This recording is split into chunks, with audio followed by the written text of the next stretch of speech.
എന്താ ഉദ്ദേശം? കരഞ്ഞ് കാല് പിടിക്കാനാണോ?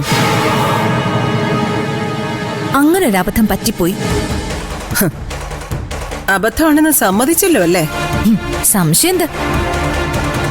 ബോംബിനേക്കാൾ ഭീകരമായ ആയുധം കയ്യിൽ വെച്ചോണ്ട് കോംപ്രമൈസിന് വരുന്നത് അബദ്ധമല്ലാതെ പിന്നെ എന്താ? എന്താണാവോ ഇത്രയും വലിയ ആ ബോംബ്? കേൾക്കുമ്പോ ബോധം കെട്ട് താഴെ വീഴാതിരിക്കാൻ കളക്ടർ എവിടെയെങ്കിലും പിടിച്ചു നിന്നാ കൊള്ളാം. കൊള്ളാലോ. ചെമ്പകശ്ശേരി ആത്മജൻ നല്ല കോൺഫിഡൻസിലാണല്ലോ വന്നിരിക്കുന്നത്. എന്റെ കോൺഫിഡൻസിനൊന്നും അന്നും ഇന്നും യാതൊരു കുറവുമില്ല. അത്രയും വലിയൊരു ബോംബ് തൽക്കാലം പൊട്ടിക്കണ്ടെന്ന് വിചാരിച്ച് ചെറിയൊരു മര്യാദ കാണിച്ചത്. ആ ബോംബ് പൊട്ടിയ പിന്നെ അമ്മയും മകളും ചെമ്പകശ്ശേരി വീടിന്റെ പടി പോയിട്ട് പരിസരം പോലും കാണില്ല. എന്താ തുടക്കത്തിലെ മുഖത്തുണ്ടായിരുന്ന പ്രസാദമൊന്നും കാണുന്നില്ലല്ലോ?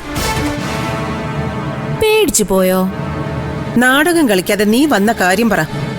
പറയാൻ തന്നെയാ വന്നത്.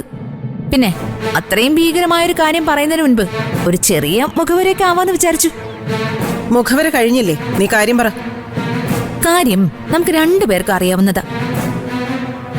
പക്ഷേ എനിക്കത് അറിയാവുന്നുള്ള കാര്യം നിങ്ങൾക്കറിയില്ല എന്ന് മാത്രം. ഇതെന്തോന്ന്, കടങ്കഥയോ? കടങ്കഥയാണെങ്കിലും അതിനൊരു ഉത്തരം ഉണ്ടാവുമല്ലോ. പക്ഷെ ഈ കഥയ്ക്ക് ഉത്തരവില്ല. ദേ, എന്റെ സമയം വളരെ വിലപ്പെട്ടതാ. എന്റെ സമയം അതിലും വിലപ്പെട്ടതാ. എങ്കി പിന്നെ എന്തിനാ അത് വെറുതെ കളയുന്നേ? ശരി, കളക്ടറുടെ തിരക്കും എന്റെ തിരക്കും പരിഗണിച്ച് ഞാൻ കാര്യം അങ്ങ് പറയാം. എല്ലാം തുറന്നു പറയുന്നതിന് മുൻപ് ഒരിക്കൽ കൂടി ഞാൻ നിങ്ങളോട് ചോദിക്കുക, എന്റെ കുഞ്ഞിനെ വിട്ടുതരാൻ നിങ്ങൾ ഒരുക്കാണോ? അല്ലാന്ന് എത്രയോ തവണ ഞാൻ നിന്നോട് പറഞ്ഞതാ. നിങ്ങളതിന് കാരണം പറയുന്നത് ഞാൻ നിങ്ങൾക്ക് ദത്ത് തന്നു എന്നുള്ളതുകൊണ്ടാണോ? അതോ ആ കുഞ്ഞ് നിങ്ങളുടെ മകൾ പൂജയുടേതാണെന്ന് തെറ്റിദ്ധരിച്ചതുകൊണ്ടാണോ?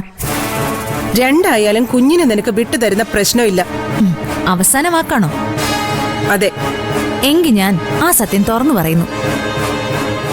ഈ കുഞ്ഞ് ഇനി അഥവാ പൂജയുടേതാണെങ്കിൽ തന്നെ അതിന്റെ അച്ഛൻ എന്റെ അനുജൻ ആദി അല്ല.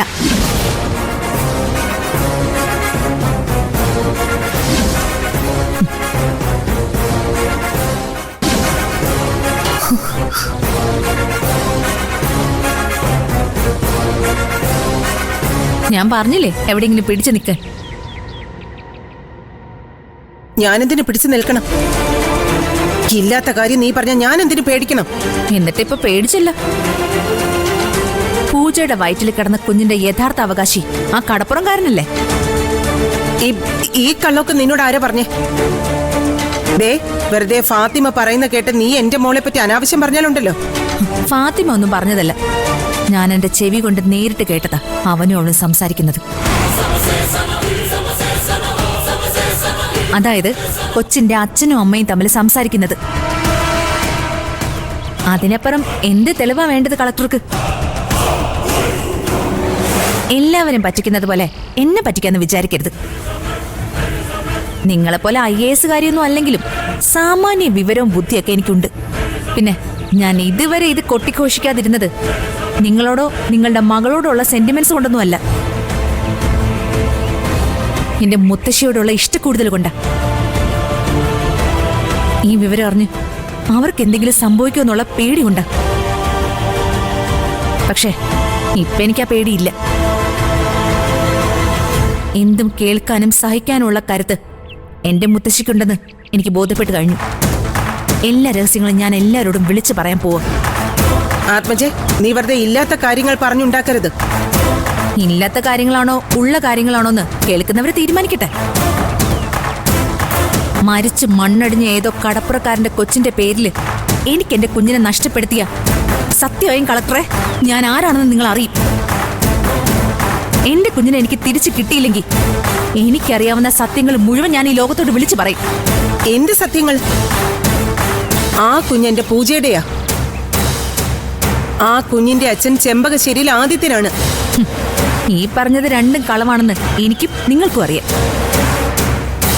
വല്ലവന്റെ കൊച്ചിനെ ചുമക്കുന്ന വയറുമായിട്ട് നിന്ന നിങ്ങളുടെ മകളെ എന്റെ അനുജന്റെ മണ്ടയ്ക്ക് കെട്ടിവെച്ചത് നിങ്ങളുടെ അറിവോടെയാണെന്ന് നമുക്ക് രണ്ടുപേർക്കും അറിയാം.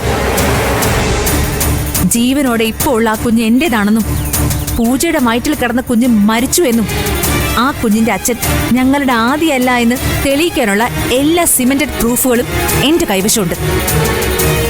എന്ത് പ്രൂഫുകൾ? തൽക്കാലം അത് നിങ്ങൾ അറിയണ്ട. കാണിക്കേണ്ട സ്ഥലത്ത് കാണിക്കേണ്ടവരെ ഞാനത് കാണിച്ചോളാം. എന്താ പോരെ? ആ ഒന്ന് നിന്നെ.